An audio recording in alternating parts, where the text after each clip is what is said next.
Headstand, Salamba Sirsasana, often hailed as the king of all asanas in yoga, is a powerful inversion that offers numerous physical and mental benefits. Practicing it against a wall, commonly known as supported headstand, is an excellent way for beginners to build the necessary strength, balance, and confidence before progressing to the unsupported version. The wall provides crucial stability, allowing you to focus on proper alignment and core engagement without the fear of falling. Mastering the supported headstand against the wall. Here's a detailed breakdown of how to safely and effectively practice supported headstand against the wall, with tips for beginners and how to manage common challenges. Getting started. Setting up safely and smartly. Find your spot. Begin by kneeling on your yoga mat, facing a sturdy wall. Make sure there's ample space around you and nothing directly behind you that you might kick or bump into. Measure your distance. This is a crucial step for establishing a stable and safe foundation. Place your forearms on the floor, parallel to each other, with your elbows directly under your shoulders. It's vital that your elbows do not splay out wider than your shoulders, as this will compromise your stability and put undue pressure on your neck. Your fingertips should just barely touch the wall. This measurement dictates how far your head will be from the wall, ensuring you have enough space to lift without being too close, which can make it hard to get your hips over your shoulders, or too far, which can lead to a banana shape in your spine. Interlace your fingers. Bring your hands together and interlace your fingers securely. Create a strong, cupped shape with your hands. Your thumb should rest on the outside, and your pinky fingers on the inside, providing a firm base for your head. Think of your hands forming a nest for your head. Place your head. Carefully place the crown of your head, the very top, often referred to as the Bai Hui point in traditional Chinese medicine, onto the floor, nestled within the cup you formed with your interlaced hands. Your hands should firmly support the back of your head/skull. Crucial alignment. The majority of your weight should be distributed through your forearms and elbows, not your neck or head. Actively press down into your forearms, as if you're trying to push the floor away. This action helps to decompress your neck and keep it long and safe. Lifting up, the ascent with control. Straighten your legs. Once your head and arm foundation feels stable and strong, press into your forearms and straighten your legs, lifting your hips high towards the ceiling, similar to the initial shape of a downward-facing dog. Walk your feet in. Begin to slowly walk your feet closer to your elbows. As your feet move in, your hips will naturally start to stack directly over your shoulders.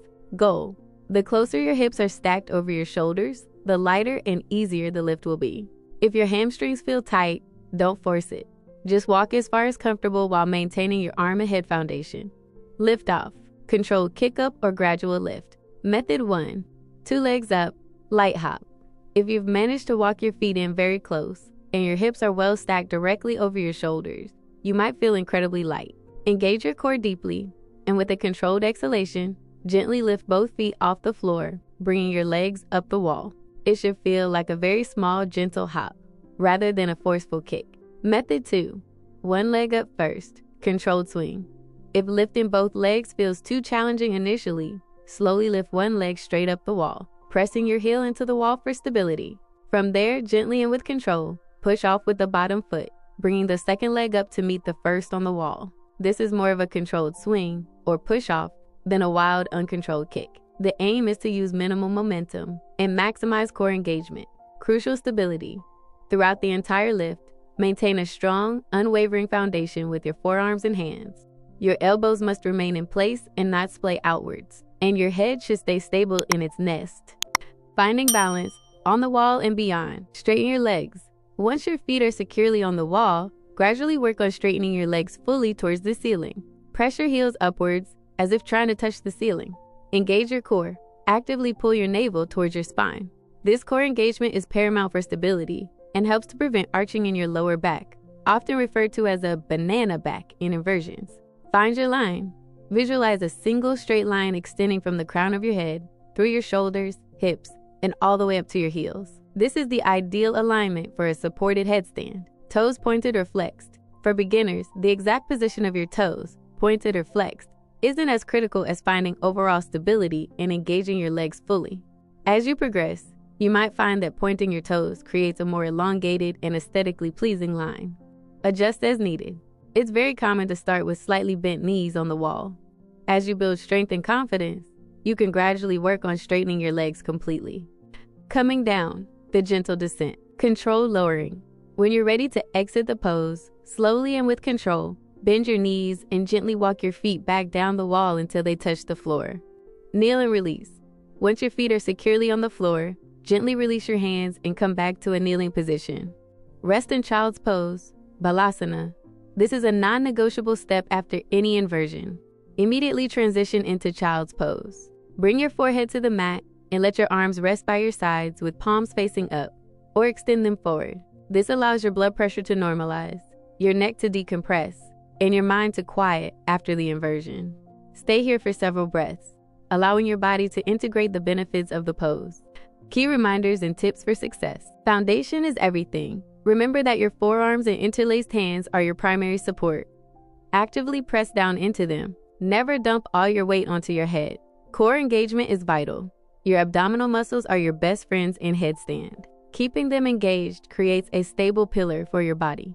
Gradual progression is key. Do not rush the process.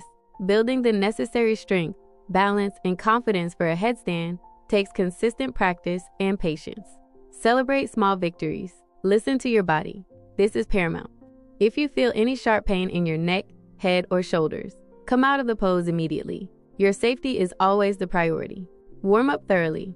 Always prepare your body with a good warm-up, focusing on your neck, shoulders, wrists, and core before attempting a headstand. Common modifications for beginners. Bent knees on the wall. It's perfectly acceptable and often recommended to start with your knees bent and feet flat against the wall as you build strength and comfort. One leg at a time.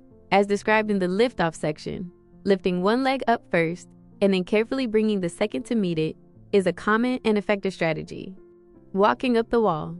Instead of a dynamic kick-up, you can slowly walk your feet up the wall, one small step at a time, keeping your legs as straight as possible. This builds tremendous strength and control in your core and shoulders. Use a folded blanket. For extra cushioning, you can place a folded blanket or a yoga towel under your head. Ensure it's thick enough to provide comfort, but not so thick that it makes your head unstable. After your practice, extended child's pose. Spend a few extra breaths in child's pose to allow your system to rebalance. Gentle release. Gently perform some neck stretches, e.g., ear to shoulder, and shoulder rolls to release any tension that might have built up. Remember, consistency is key. The more you practice with proper alignment and awareness, the stronger and more confident you'll become in your supported headstand. What part of the headstand journey are you currently working